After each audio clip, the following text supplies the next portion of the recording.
हामी चाहिँ आज चाँगुनारायण डाँडामा चटपटे खान आउँदैछौँ। हाम्रो यहाँ दाइको पसलमा हाम्रो पसलमा चटपट पानीपुरी खाउन आउनु होला।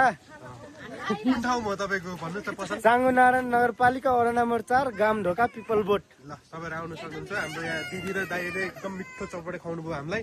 चटपटेको भिडियो हामी देखाउँछौँ। कस्तो छ यसो स्वाद चाखेर भन्नु होला। एकदम राम्रो छ। तपाईँले चटपटे मिठो बनाउनुहुन्छ यार उहाँ दाइले। उहाँको लागि हामी केही यो पसलको नाम पिपल बोट त्यहाँ हामी मेन्सन गर्नेछौँ। तपाईँहरू सबैजनाले चटपटे खान आइदिनु होला प्लिज।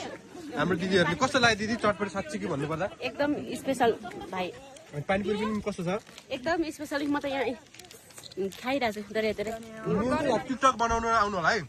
मेरो जति भाइरल भएको टिकटक चाहिँ यहीँको है साथीहरू। फेरि तपाईँहरू म देखाउँछु। यस्तो राम्रो छ है। थ्याङ्क यू है। म अर्को भिडियो फेरि दोस्रो भिडियोमा आउनेछु। वीरबहादुर भरेल। म चाहिँ पसलमा हुँदैन, मेरो विशेष चाहिँ पसल। हाम्रो म्यामहरू हुनुहुन्छ। हामी चटपटे खान सधैँ आउने गरेको पसल है। तपाईँहरू आउनु सक्नुहुन्छ। मेरो जतिजना फलोवर्सहरू मेरो साथीहरू टिकटकमा फ्यानहरू हुनुहुन्छ सबैजना एकचोटि आउनै पर्ने ठाउँ चाहिँ चाँगुनारायण मन्दिरको मुनि है। यो तल गान्डोलबाट छिर्नुपर्छ, गामढोकाबाट छिर्नुपर्छ। अनि वडा कार्यालय हुँदै आउनुपर्छ है। वडा कार्यालय हुँदै आउनुपर्छ। यहाँ चाहिँ एकदम टिकटक बनाउनको लागि यस्तो राम्रो भ्यू छ।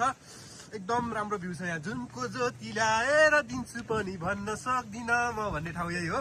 तपाईँहरू आउनु सक्नुहुन्छ। यहाँ पसलमा आएर तपाईँले के प्रतिक्रिया छ भने हाम्रो यो भ्लगमा कमेन्ट गर्नु होला है।